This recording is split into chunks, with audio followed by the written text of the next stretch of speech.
Hello and welcome to hopefully the first of many The Chosen Cubase session breakdowns. I've been meaning to do one of these videos for a long time. I finally got the setup figured out, hopefully, and we're now going to give you a glimpse into how this album was made, all the little details, all the production, and everything that I did to make this record what it was.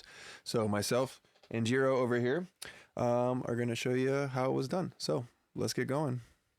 Okay, so first I'd like to do just a general session overview so you can see how I have my project laid out here. And I'm using Cubase, using Cubase 8 for these sessions. I'm not sure why I didn't upgrade to 11. I didn't even upgrade to 9 or 10 between 8 and my upgrade to 11 because I was lazy or stupid or something. But regardless, here we are in Cubase 8. A few features that I would have liked to have, but you know, still got it done. So yeah, we have, you can see all my folders laid out here. I'll expand them for you so you can see the innards of everything here. We had like 27 inputs for drums. We did them with Jason Sukoff at Audio Hammer Studios in Florida. I'll go over these kick spikes and all the details with all the parts of everything as we go through everything. But yeah, guitars. There was I used two different tones. We had a Fortin Meshuggah Kemper profile and a Neuro DSP Archetype Gojira blend of tone there. Bass was a blend of Neural's B7K, Parallax, and just a DI that was low passed and compressed. Leads, I don't know. Some of the stuff, it's been so long since I visited these sessions, I don't remember what tones I used and what exactly happened. But I believe this was a JCM 800 Kemper profile for some of the leads. Some of the leads, I probably used some of Neural's things too. Vocals, we'll go over all I used for that. I ended up using the Slate ML1 mic for all the vocals we did. And synth tracks, FX tracks, all that fun stuff we will go over as we go through everything. But yeah, I'm just gonna play each section of the song. We'll go through what made up each of the sections, any little things that I thought was cool, and we'll probably find a lot of stuff that I realized I messed up. So, but that's the fun part about mixing, right? You're always getting better, hopefully. So, without further ado, let us start our Reanimate, Disintegrate session breakdown. Here we go from the intro. And Jiro will be assisting us as well.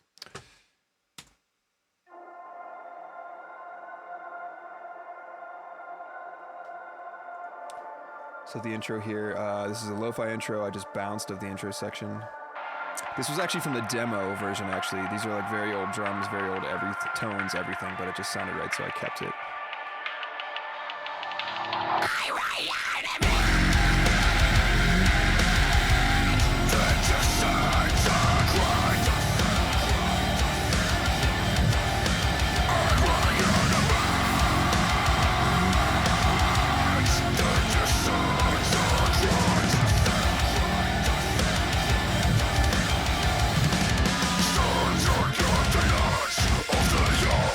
Cool. So let's go over what exactly was going on there.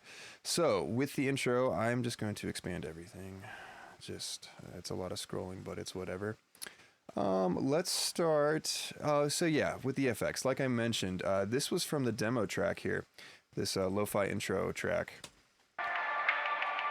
and I just had a little stutter.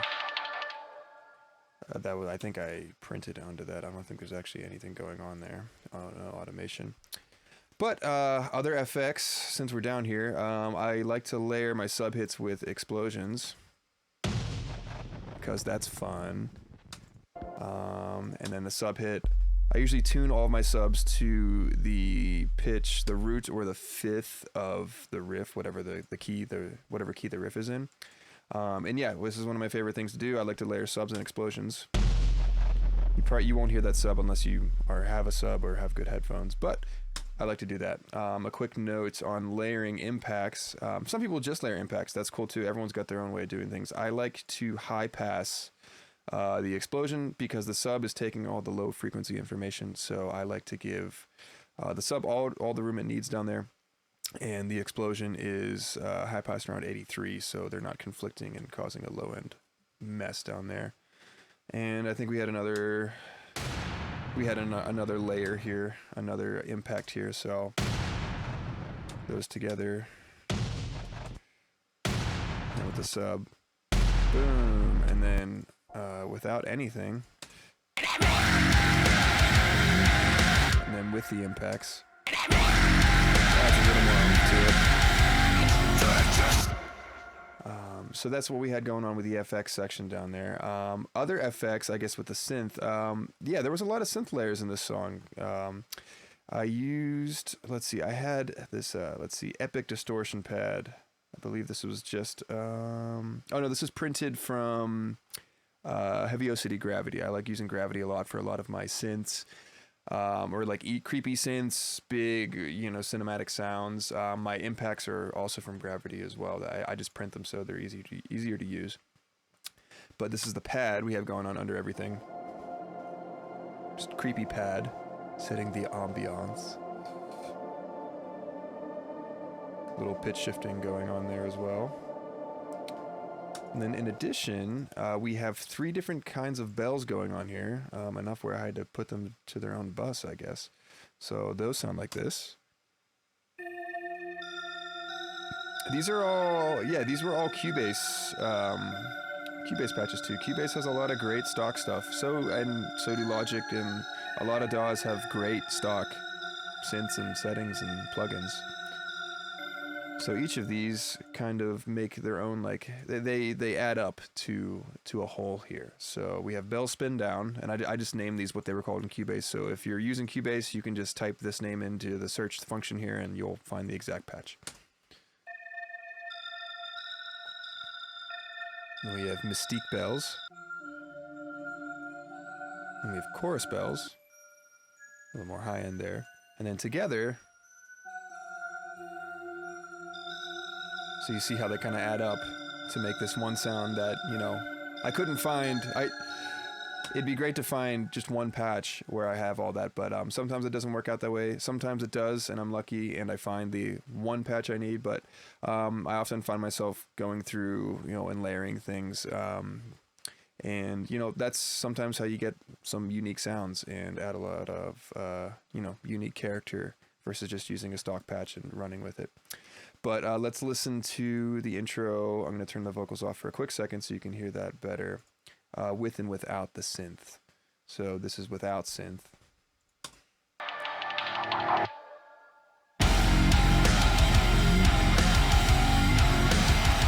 we're going to turn it back on. Just using it to fill up whatever, you know, space is left there.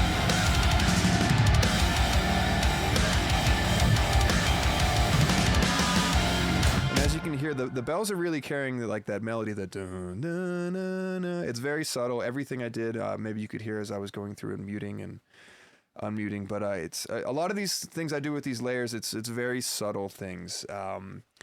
Maybe, you know, that's another reason why I wanted to do these session breakdowns, is because you might not hear these things until they're gone. And I just wanted to point these out for any other fellow audio nerds or mixers that, you know, are into this stuff and can appreciate it. Because, yeah, I find a lot of these little things, the devil's in the details, and they add up, and they really can give each part in song like a lot of character. But yeah, these things are very subtle. It's easy to go overboard and make them too loud, but I really, you know, try to just, they are there to support, you know, the main part of the riff, which is, of course, drums, guitars, bass. So that's the synth section and going on in the intro. And then we also have, you know, your standard kind of ambient lead here, which I just have some, we'll go over everything. I have some just basic EQ, high pass, low pass. I have a chorus plugin, you know, giving a little warbly sound, and then just delay and reverb. I guess stock Cubase stuff here, nothing crazy. And that couples with the synth.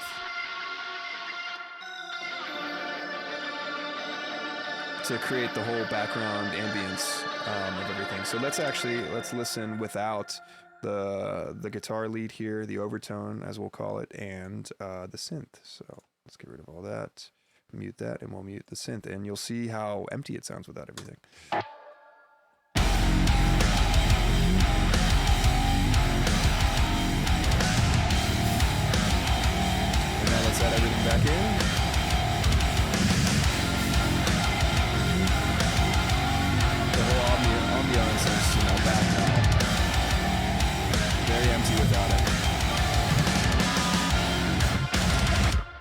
That's what I mean by all these little subtle things adding up and adding different colors and textures to the sounds that maybe you can't get with just one sound.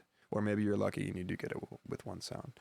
Anyway, so that's all the background stuff going on. Let's go over guitar and bass tone while we're at it here, while I have this open. Yeah, so like I mentioned, the bass is, I have an instance of B7K binaural going on here. You can see my settings here. This sometimes changes depending on the mix. I actually used a lot more low mids than I probably normally would use. Parallax, and then the DI is just the DI, low pass and compress. I'll go through each of these sounds for you. So this is just the B7K, and since I'm running these in parallel, you know, I have this high pass. For this session, I decided 186. That's actually a little lower than I normally go around 220, 250. But it sounds weird by itself, but you'll see what happens when they all get added together. Parallax. Again, 153. I don't know why these numbers, normally they're the same, but like I said, I probably fucked some stuff up with this. So, another character, and then the bass DI, which is just low end, compressed to shit. I have R bass going on here too, for a little more low end. I was using a distressor here in the mix rack for compression. A little slower attack than normally too. Like I said, it's a little pumpy, but you know what? That's why it's nice going over these so I can see what I messed up. And this is low pass to 230 because I don't want the high end information because I have that here. So all together, I'll start with the low end and then we'll add in the B7K and parallax. Parallax. So there's that clank that we like, that apocalyptic tractor sound. I think the submission audio guy coined that term. And then B7K. Some more high-end kind of crispiness.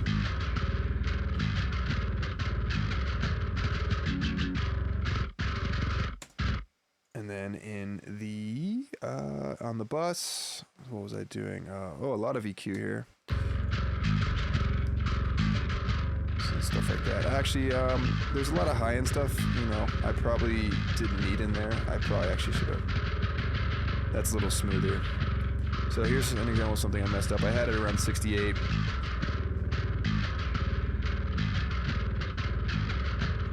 Probably should have brought it down a little more, like right around there. There's some of the fizz that, you know, isn't helping anything. And so there was that. I have some more EQ, so I guess a little notch 200. We have mix rack going on. Let's see, channel strip, more compression. Tape machine, which I put at the end. I don't know why I put the tape machine at the end. They normally should go in the beginning because they affect the color of the tone. And then track spacer, which is it's basically just like a sidechain multi-band. So whenever the kick hits, it ducks the low end of the bass, so they don't conflict as much. I don't really use track spacer anymore. I use FabFilter Pro MB for these kind of settings or for these kind of functions now. But I don't like to use this as like a crutch or to rely on it. I always want to make sure that the low end relationship between the kick and the bass is taken care of first. This is just icing on the cake to just get a wee little bit more room as needed. So yeah, that's pretty much everything going on with the bass here. Let's move on to guitar tones. So as I mentioned earlier, I used this is a Fort & Kemper, Fort & Meshuggah Kemper profile. This is Neural DSP Gojira plugin. So you can see my settings here with that. Pretty, you know, straightforward stuff. Can't go wrong with the 5153. And I'll show you what that sounds like. So here are the guitars, both tones together. So like pretty crunchy, crispy, which I was pretty happy. I feel like this tone was borderline being too much mid, too much honky mid, you know, 1K section. But I feel like I got just enough of it where it cuts and it's not super invasive. Right, Jiro? Yeah, Jiro agrees. I think it wasn't too barky. of a tone, is what Jiro was trying to tell me to say. But let's listen to each of those tones and see what happens when they come together. This is just the Fortin. This is just the Gojira. As you can see, it's pretty quiet. It's just a support, and then together.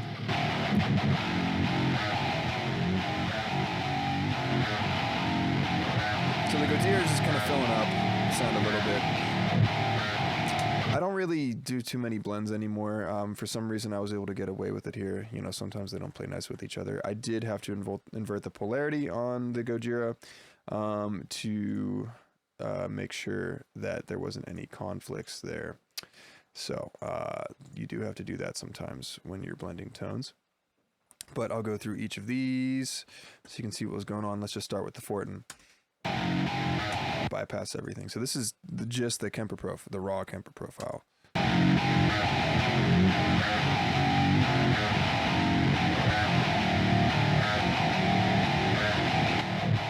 all the processing. Really nothing too drastic there. But I'm going to go to the verse here so you can hear a little better on my processing. So first we have a transient shaper. And this is just to get like what do I have it on 10%, just to get a little more just punch out of the initial transient of the guitar for, you know, chuggy parts like this. Without it.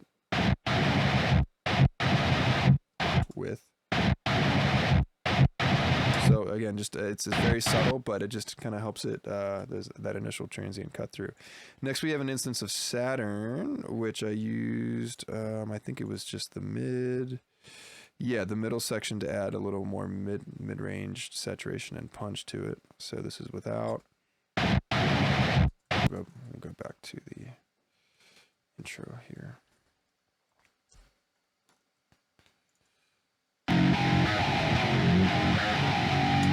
With. So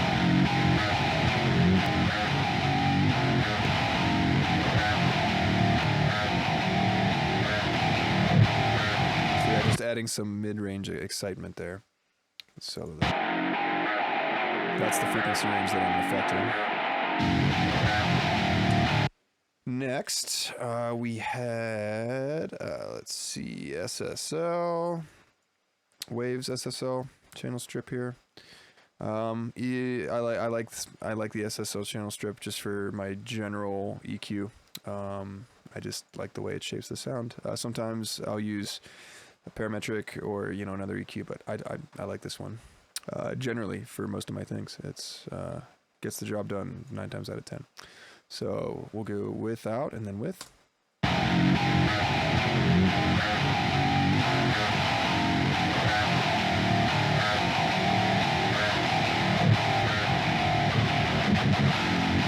So adding some high-end, filtering, obviously, actually, is another mistake I probably made. There's that kind of grainy, digitally high-end stuff. I probably could have brought this down a little bit because I had it low pass at 10.5.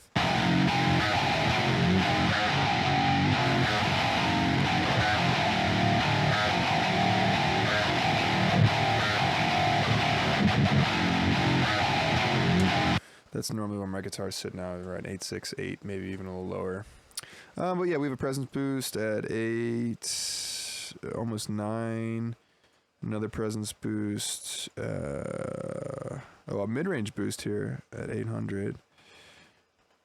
And we had a cut at 2, and that's about it on the EQ.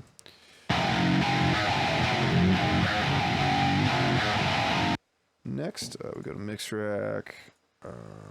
We have a gain trimmer going into this channel strip.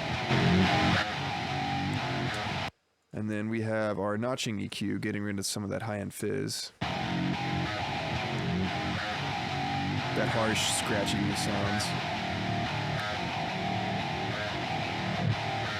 Again, I probably could have dialed that in a little bit better, but is what it is.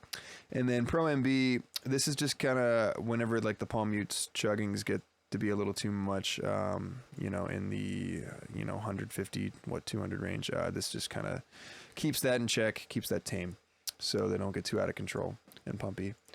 And then again, tape machine at the end. I don't know why I put this on the end. This normally goes at the beginning now, but whatever. Here we are.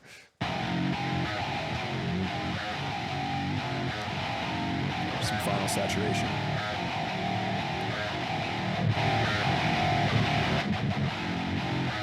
But as you can hear, you know, nothing super drastic with the EQ or anything. I always try to get the best source tones and dial in the tone as best as I can from the source, you know, from the Kemper or from the plugin.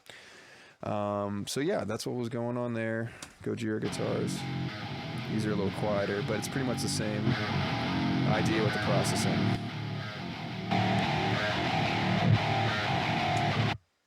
And they were summed in this bus up here, and you know, nothing going on here. I guess no additional EQ, which I didn't think it needed. Oh, that's for a lo-fi effect. And then I did do some parallel compression on this. I normally don't do this anymore either, just because this is probably stupid. Guitars are already distorted and compressed enough. I feel like I don't really need more parallel compression. This is probably just a volume boost. As you can hear, it's really not doing a whole lot and probably isn't very necessary. So yeah, I don't really do parallel compression with guitars hardly anymore, just because it doesn't really seem necessary, just adding noise. So that's guitars. Moving on to drums. So yeah, Jason Sukoff gets some of the best drum tones in the game, in my humble opinion. Let's listen to the drums.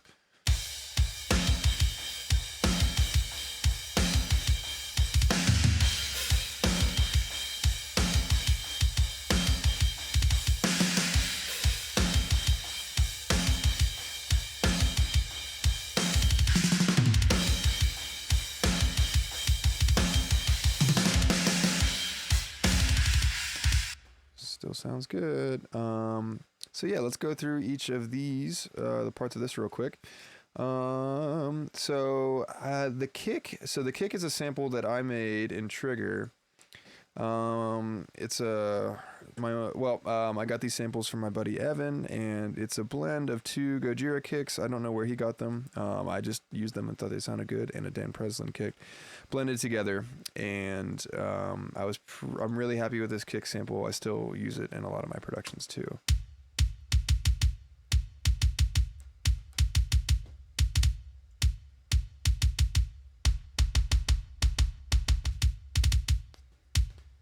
So all that's going on there with the kick. I'll try to keep these, insert chains.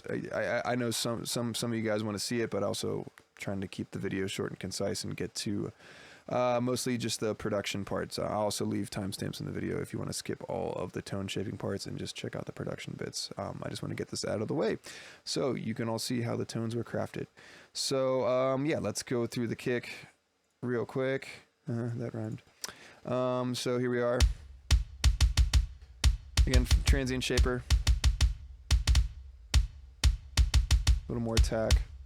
Go to our mix rack, EQ, compression, high end. That kind of 2.2 kind of clacky, punchy sound. Big cut at 600 as per usual, and we got a boost at 126 and a low pass 49, and then just compression. Next, we have some more EQ shaping. Again, a lot of these, I probably would have boosted it at 80. I don't know why I cut here. It's just, I guess, what I felt like doing for this session. Some other moves here just to clean some stuff up. Then we have Pro MB, which I was using to boost. Here's my boost at 80 using a multi-band. Or an expander, rather. Again, this is some stupid stuff I probably wouldn't do anymore. I would have just taken care of this with EQ. And then we have Tape Machine again at the end. Not sure why. And then just a gain plugin just to get it so it's I don't have to bring my fader way down. So that's the kick. So with the snare and the toms, and the rooms as well, we have these little blips, which are called key spikes. And I learned this technique from Machine the Producer. He was doing a Nail the Mix video. If you want to see a very in-depth way of how this process works, just go look up that video. I don't want to go over the whole thing here because that's its own video on its own, and I don't want to waste too much time. But basically, you extract MIDI from the shells, print them with an instrument track of your choice, as long as it is a sharp transient, and then you get a phase accurate blip, as you can see with, let's go to the snare right here. You get a phase accurate blip right in line with whatever you've snare, tom, whatever you've extracted with it. And this allows you to get total control over your gates, compressors, whatever, and whatever you want to sidechain to it, because the plugin will be reading this blip instead of this audio, which the audio is changing. You might have to automate things if there's some ghost notes or dynamic stuff going on. But with this blip, it's either open or it's closed. So it's telling it, all right, open here or nothing here, and it gives you a lot of control over this. And yeah, this is side chained. I have all my chains to the gate, the multi-band compressor, and the room as well. So let's go over that. Here is the snare, just the snare, no snare room, no nothing else, just by itself. So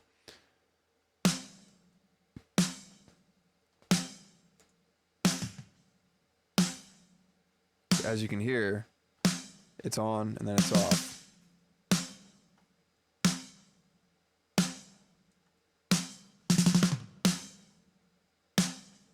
So versus, if there weren't, and I'll bring this up, the gate and the multi-band compressor. Bring this down here so you guys can see that. So this is what this blip, it's telling this multi-band and the gate, to open, be opened, or closed. Boom. So there's no guesswork for the plugin, which is really cool. So I'll go over the chains here for the snare. Let's turn all this off. And this is just the snare, as you can hear. So first we start with the multi-band compressor. This is a very useful trick. It lets your gate just, your gate doesn't have to work as hard, basically, because it's going to cut all this high-end information from the cymbals out of the snare mic, or out of the snare bus here, when it's not in use. And then the side chain is telling it, or the key spike is telling it when to open, so you get the full, sound of the snare without all that high-end information that you don't want, which is great. Now, and I should also note, you don't have to use a key spike to do this. You can set an internal side chain. I have mine set to external. You can set an internal side chain and set it to where I have this thing here. Let's see if I can do it real quick. And yeah, it'll be set to, you want to set it to the meat of the snare here, the low end. And whenever that hits, it's gonna duck it.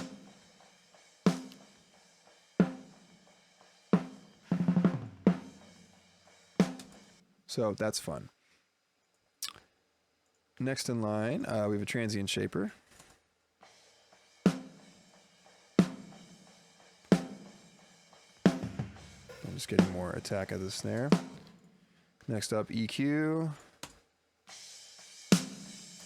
And this is where that multi-band trick comes in handy, because once you add the EQ on, there's a lot of that high-end stuff that doesn't sound good.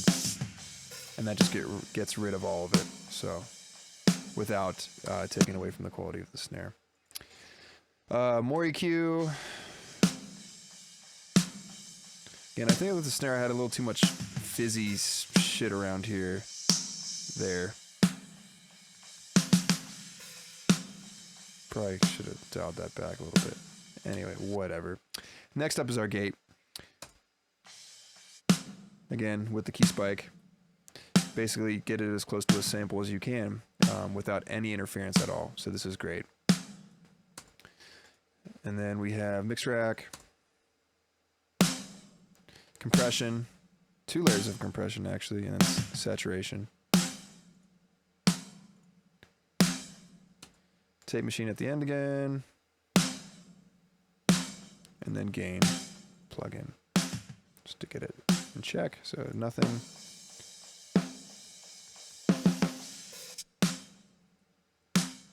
Cool. And then I will add the room back in. I'm going to bring this down here so you guys can see it. The snare room, because that's very important. Where is the snare room? Snare room, here you go.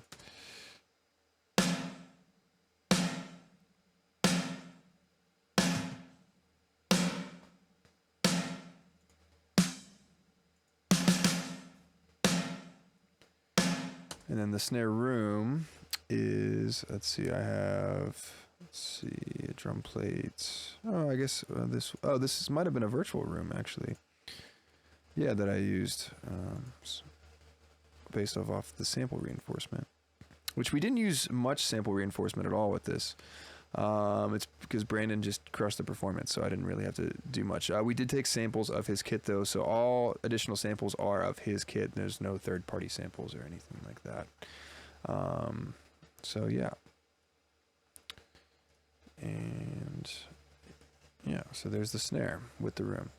Moving on to toms. Let's activate all these key spikes. Again, key spikes, same process.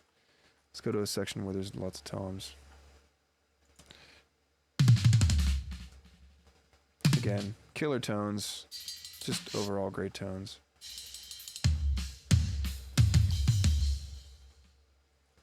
And also a quick note, I have it, you can see on Tom 3, which is on Brandon's right side near the ride.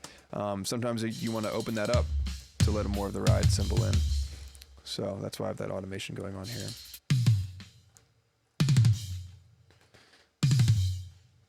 But yeah, just really good sounding drums and wonderful performance by Brandon. Yeah, again, EQ, multiband. Yeah, we're doing the key spike here with the Pro multiband, with the gate, and all that fun stuff. Saturn for saturation. I like to use this a lot for saturation. Mix rack, more EQ, a little bit of compression, and then final EQ here, and then they're all bussed together with more EQ. I had more stuff going on here as well. Oh, it's a little multi-band control there. And yeah, fun stuff. So that's toms, overheads.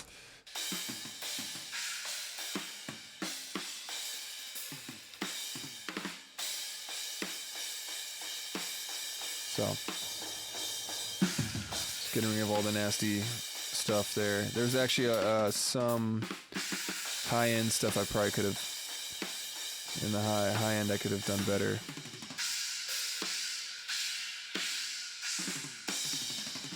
Probably somewhere around there I could have, with the crashes. A little harsh.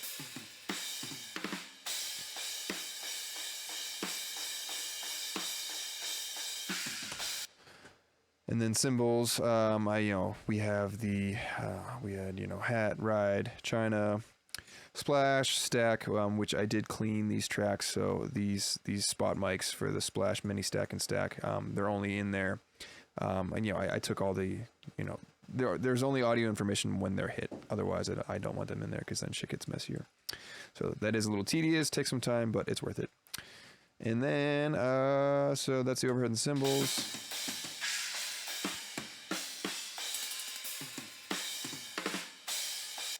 And then we have the rooms.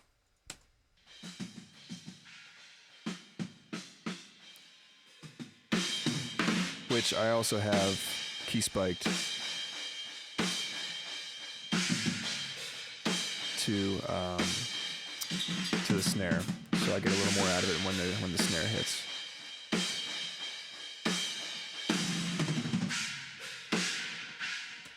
And then that was pretty much it. I don't think I really used I automated the tom room in. It's basically just the room mics duplicated and a little more processing done to get more out of the tom hits when it's just toms. But yeah, here's all the drums together again.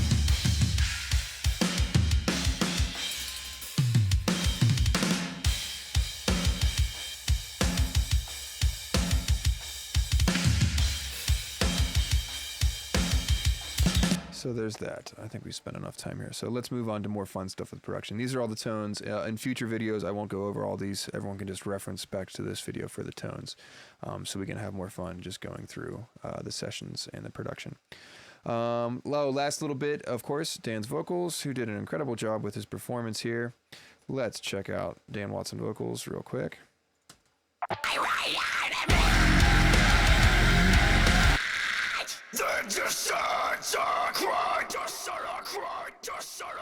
Throws here.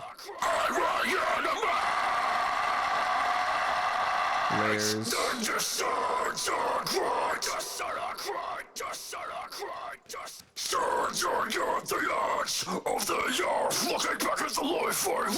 And let's go over briefly Dan's vocal chain here.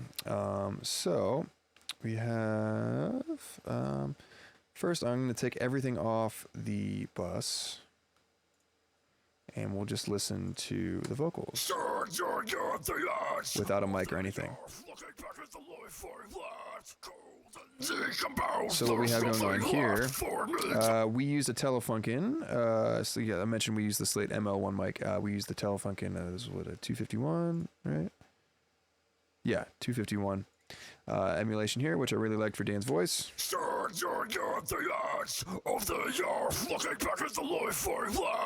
But even like just the Slate mic itself sounds pretty good.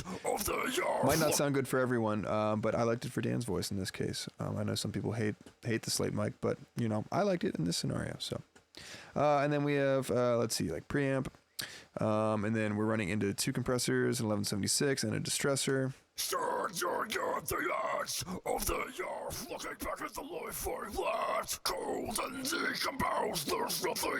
And then a trimmer. Just give a little more. So the bulk of the compression happens here going into right after the mic here. There's more compression going on later, but vocals are pretty much the only thing that I will compress into the bus. Next, let's go through everything going on here. Oh, here I decided to use the tape machine first. Oh, great. I guess I was a little smarter here for whatever reason. So tape machine.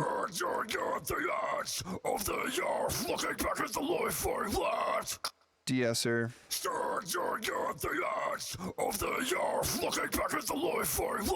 Mix rack, so EQ, more compression.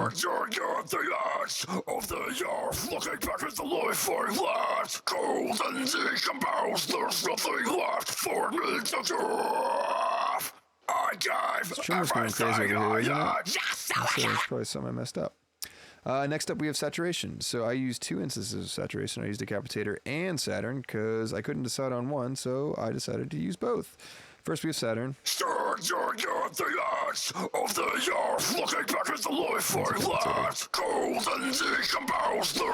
it's coming from here. I gave everything I had just so I could make the something cold and decompose. There's nothing left. Yeah, you always thought I was nothing. More EQ, just a little notch there, I guess. I didn't like it. Apparently it's 2300. Very subtle.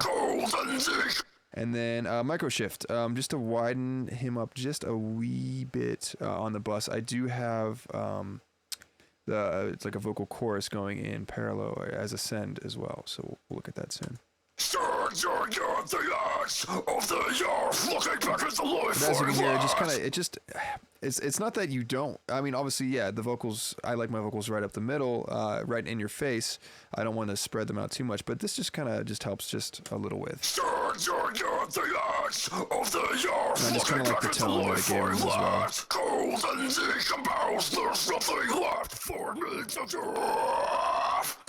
And then our sends, we'll go over the vocal chorus here again. This is another instance of micro shift, but it's, you know, this is a send, so it's running in parallel. It's not affecting it's the bus plus this now, so.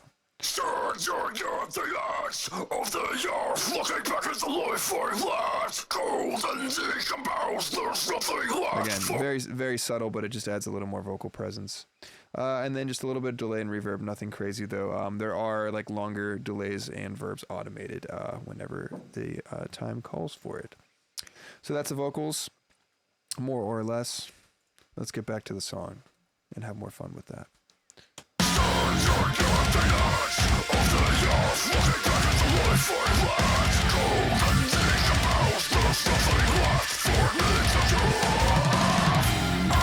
Everything, all the bells and everything, bells and whistles literally drop out and use like the guitar, every single guitar.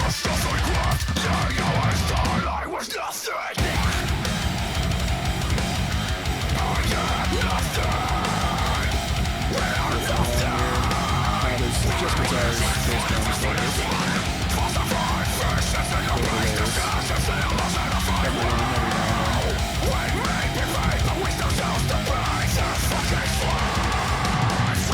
Let's go over these vocal layers real quick too, so you can hear how we get our stacks going on.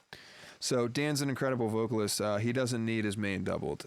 So we have just one track going for the main up the middle, and then usually anytime there is a layer, I have them one left and right, and then sometimes we have extra layers, you know, for additional things.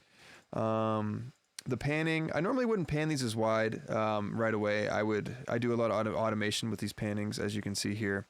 Sometimes, you know, they might start in a little narrower and then they'll come out for like the end of a phrase just to give it a little more impact, a little more width. You can kind of hear that right there. Just the blech is just pushed out wide, just to give it a little more. So subtle, and so.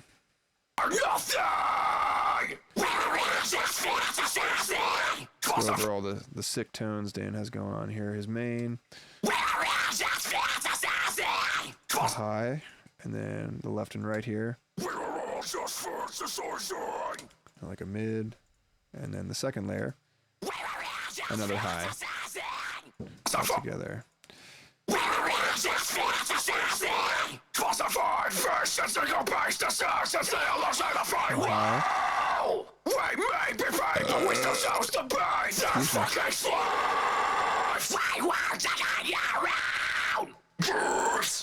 Cool. So that's some of the layers going on, and yeah, the layers they're peppered in as necessary. We didn't really do anything. We didn't do any super crazy layering here. This is pretty straightforward. Main, one set of left rights, and then a second as needed. And we'll get to the dirty cleans vocals, which I did, and some more effective vocals. But yeah, as you can see, how many? 1, 2, 3, just for Dan. 1, 2, 3, 4, 5, just 5 vocal tracks. That's it. This copy is just extra layers when there's like an overlap or anything like that. But yeah, we didn't do anything super wild because we didn't have to. And it's nice when that works out because it's easier on my processor. So that's what's all going on there for the verse. Let's get back into the song. I think there's some more effects stuff up here. Oh yeah, the lo-fi guitars.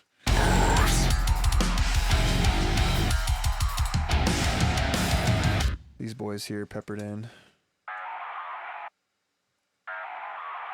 And I'm using Saturn to get some initial lo-fi and then just some more EQ to taste. Sometimes I just get away with using Saturn. Sometimes I need more EQ. Apparently I needed 3 instances of lo-fi in this setting to get the right amount of EQ. But that's what we have going on there.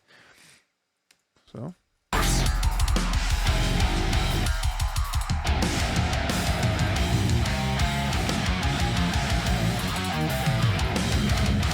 Actually, they were a little wide. I probably should have automated or brought them in and probably done like 40 left right, so it kind of brings everything in first, and then the main guitars are the only thing that's wide.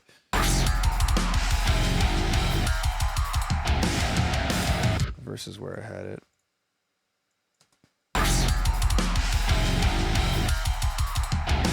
Yeah, I mean, panning's an art, and yeah, that's something I messed up there. Like the spatial control of the sound.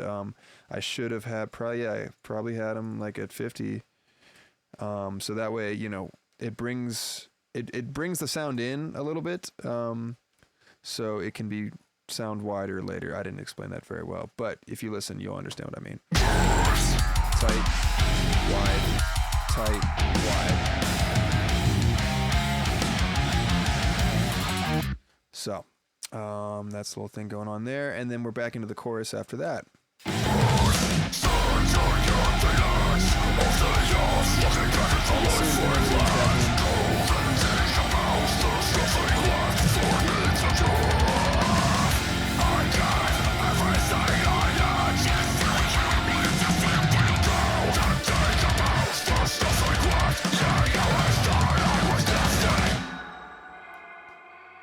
And now here we are at the bridge, the chill bridge section, where we sacrificed Dan in the music video.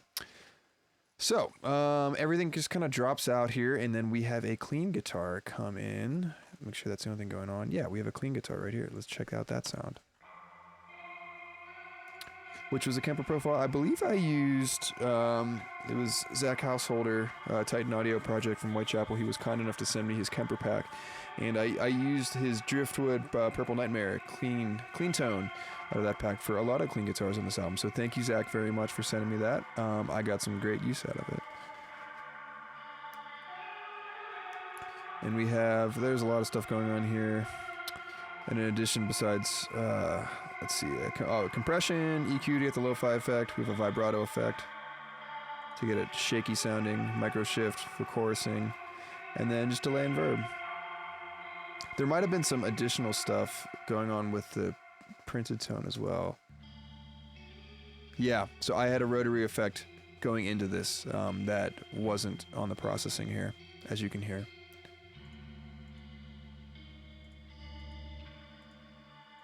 And everything else to get the tone. And then effects, I reversed. Let's zoom in here, see a little better. And here the reverse effects, making it creepy sounding, which I believe I just printed this with all the effects and then just reversed it, and to get a little more ambiance out of it. Without it, it's kind of just, it's not as creepy, because reverse effects are almost always creepy. And then we have that chorus lead tone come back in at the end as it's building. So that's all the guitar layers for this bridge, creepy bridge. Let's go over, I'm gonna close the vocals for a second. Let's go over the synth. So we have our Epic Distortion pad, which I have automated here. Creeping in real slow like. And then we have our bell tones again come back in halfway through. Just two of them at first, but as you can see, they're not all doing the same thing anymore.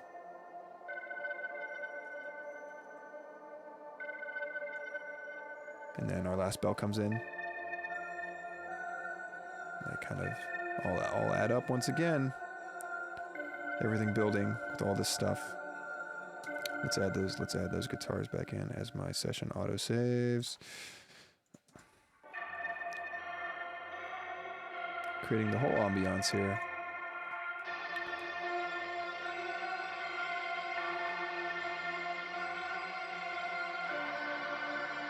So that it's all the synth and guitars. And then the last bit of effects, again, a lot of stuff going on here with the FX.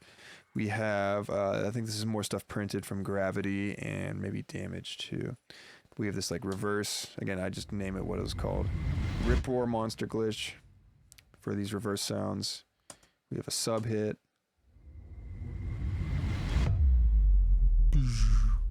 Very satisfying sub hit. Layered with another hit.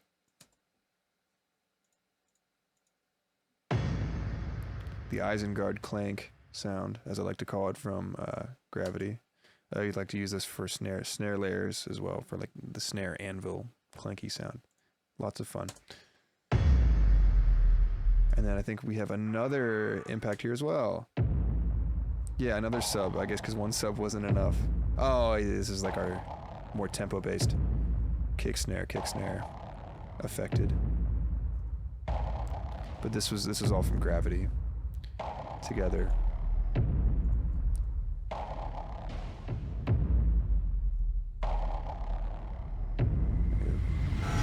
We have another reverse sound here as well. So yeah, lots of cool sounds and textures. Let's get that whole sound. Boom. So let's listen to all of the FX together here. with the synth and our guitars. I guess that's pretty much everything. Oh, we have lo-fi guitars. Also, again, a lot of stuff happening here. Stuff happening with the drums as well. Try to cover all of it here. Try not to miss anything. But we have lo-fi guitars. Let's go over this real quick. So you can see they're automating, fading in and out. We have a flanger on them with EQ. And this Filter Freak, I guess, too, which is doing some cool stuff. Yeah, it's doing some sweeping.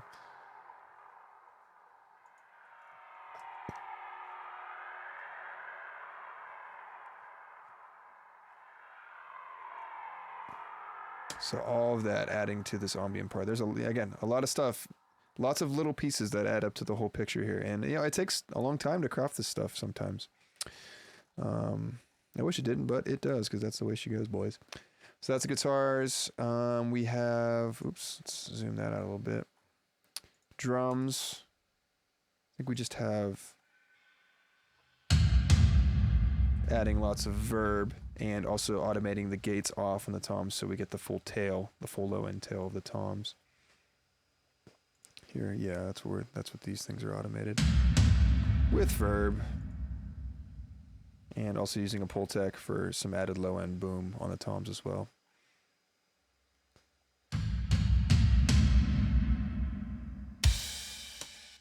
So there's that.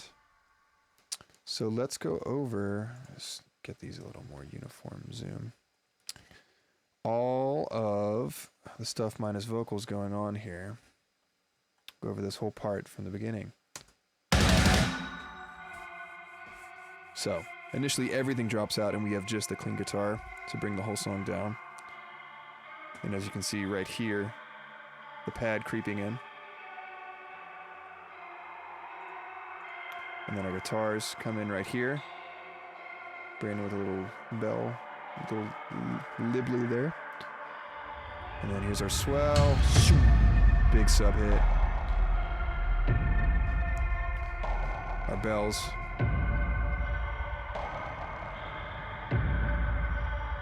More effects stuff happening. And we have our chorus lead come back in again. Everything building up. And then effects automated down. And then, of course, we have the vocals there as well. Let's take a look at those. These are lo-fied. We have some reverse vocal effects going on there. Creepy sounding to suck you in.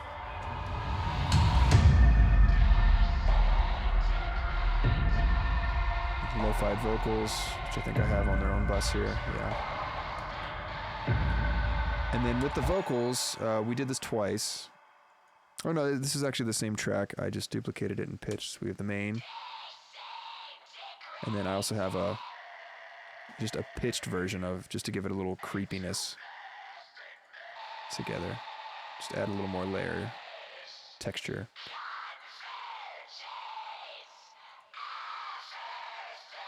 Just creepy.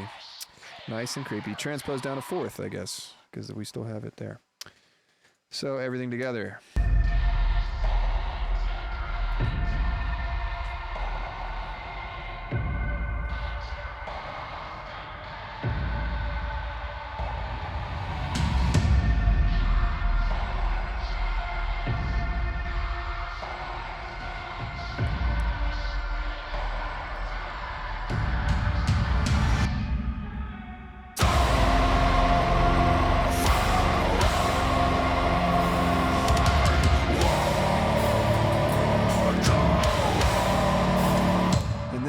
Part in the music video where we lit Dan on fire while hanging him upside down. So the big explosion in. So we have our layer here with Dan. We have a main and a layer of the same tone, just to get maximum out of that sound from him. And then we have these are my vocals here, which are basically just I'm just yelling. That's all I'm doing is I'm just pitched yelling.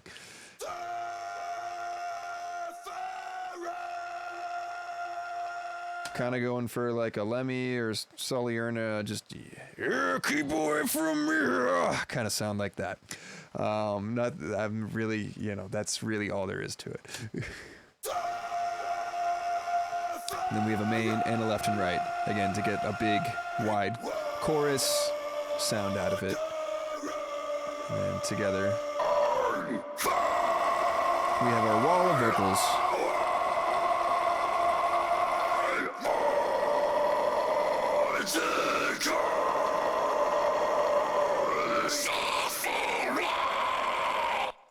So we have that, more effects, big sub hit here. Again, another explosion. And then we also have a gong, of course, why not? Because you need that. Gongs are sick. Who doesn't love gongs all together? Oh, hi, Dan. Because without the gong, let's get rid of the gong. Add the gong. Just makes it that much more epic, right?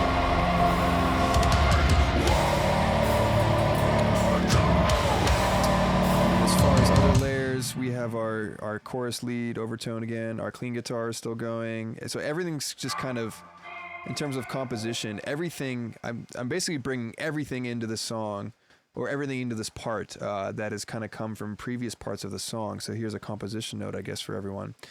Is, yeah, it's, using motifs, using tones, and then bringing them back in later to kind of keep things consistent, yet interesting at the same time. So yeah, everything kind of got brought back in here.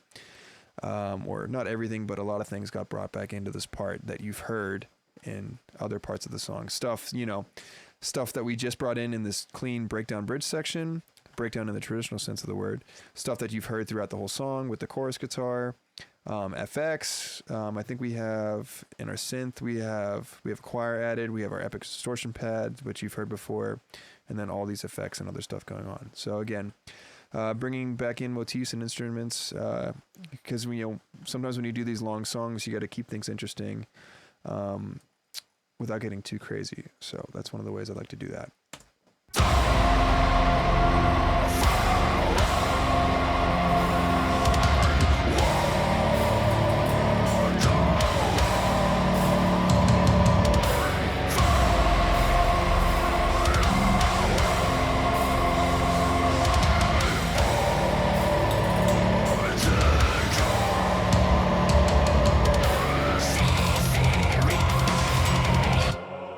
Creepy choir here.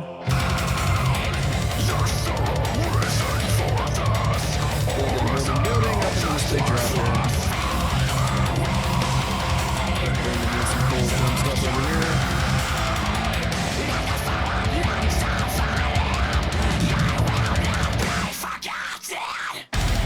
And then you can notice if you're keeping time at home, the tempo drops here.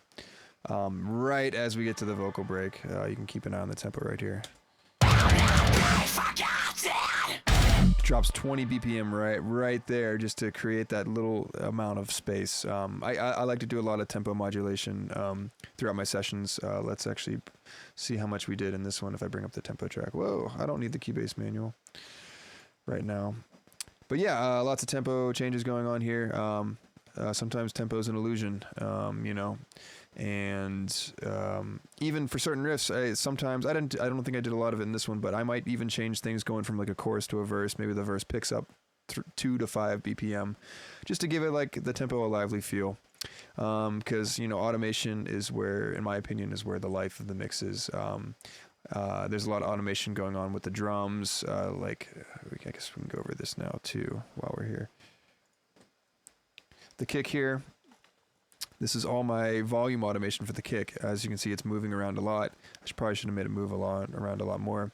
Certain blips where it's just louder for that blip, or just a certain hit. Maybe on the downbeat, I have it pumped. Maybe this is an instance of that. Yeah, so the just on those brumps, I have that boosted a little bit for a little more impact. And again, I guess this is my point with automation is, there's snare automation, there's tom automation. This is all volume. This is just the volume automation. There's sends. Sends are being automated. The level.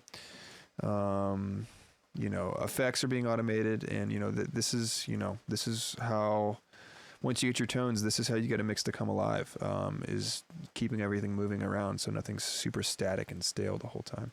So automation, do it. Moving on, where are we? We're at the fucking big breakdown, aren't we? Yeah. There we go. Okay, big sub.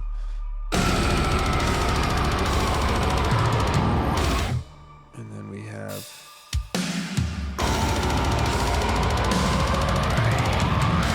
Before we get into Dan's epic vocals, let's see what's going on with the synth here. We have this granular choir that's going the whole time.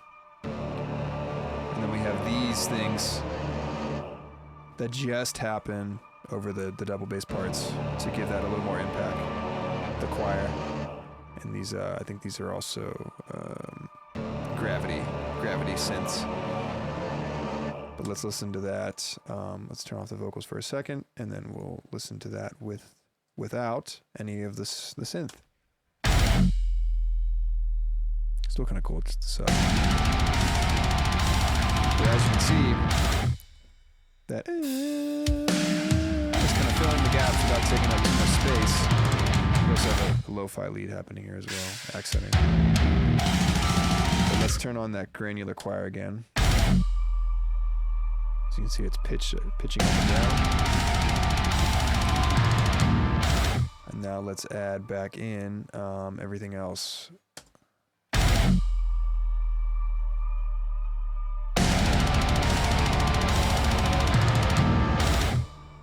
Let's get rid of these pads. So as you can hear again, it's very subtle, but it makes a difference. Especially that choir there. More lo-fi guitars. And then we're going trim pick town with double bass. Lots of fun stuff there. And yeah, let's check out Dan's cool vocal stuff, which was very impressive because we have this, and then we have this one giant take that he absolutely nailed. I mean, these are all printed, but just so everyone knows out there, he did this all in one stretch. There was no punching in for any of this shit. He just absolutely nailed it because he's a machine. Starts on his low, transitions very smoothly to his high.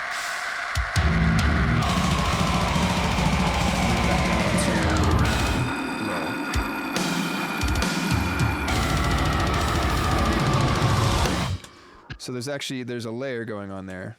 This is the main, right at the middle. But when he goes to his high there with the layer, he just kind of goes to a mid, not as high.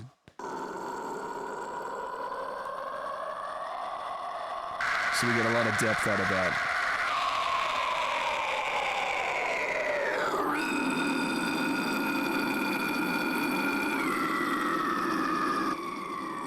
So the layers, it's not moving around as much as the main. The main goes from a low to a high, back down to another low. These are kind of like mid, a little higher mid, and then back down.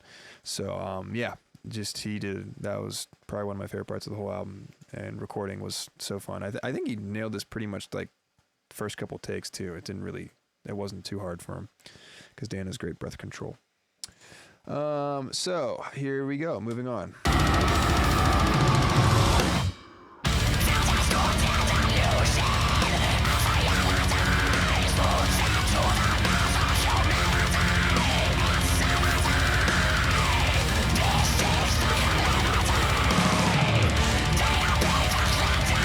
This is just one vocal. There's no layers going on at all. What happens when you have a good tone?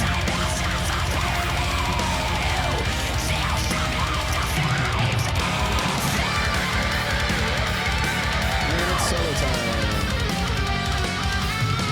I guess last thing we didn't go over was the lead tone. So yeah, I do have JCM.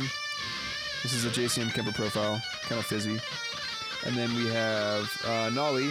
No, this P Nolly. I think the bulk of it's Nolly, honestly.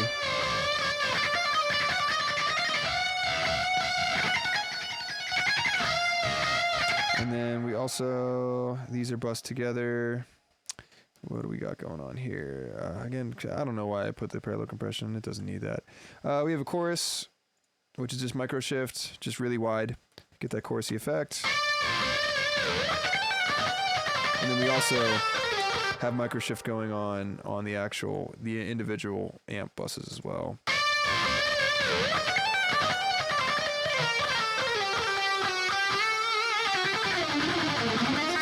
To get a 80s chorusy effect, because who doesn't like that? And then just delay and verb. And again, these are just stock Cubase stuff, nothing fancy at all.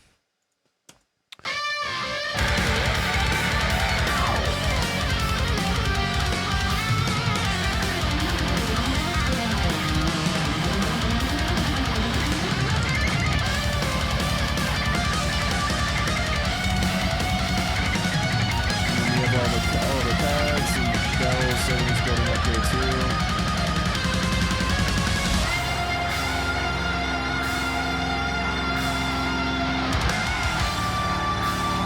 And back into the last chorus.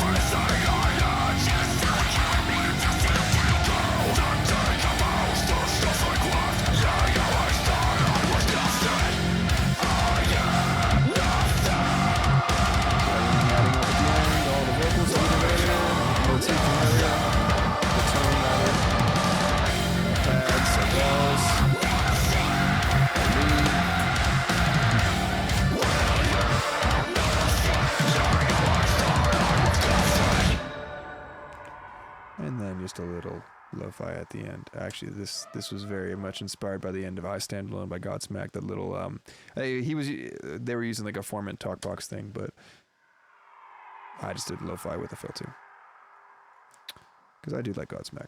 Not gonna lie. And that's it. And we're out.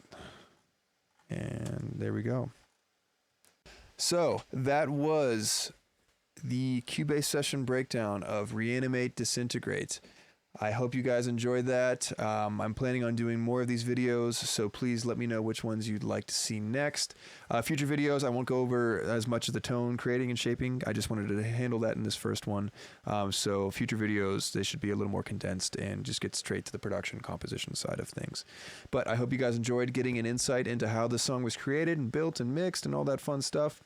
And yeah, we'll see you guys next time. Right, Jiro? He's still sleeping. Sleepy boy. Lots of bike rides lately. Anyway, have a good one, guys. See ya.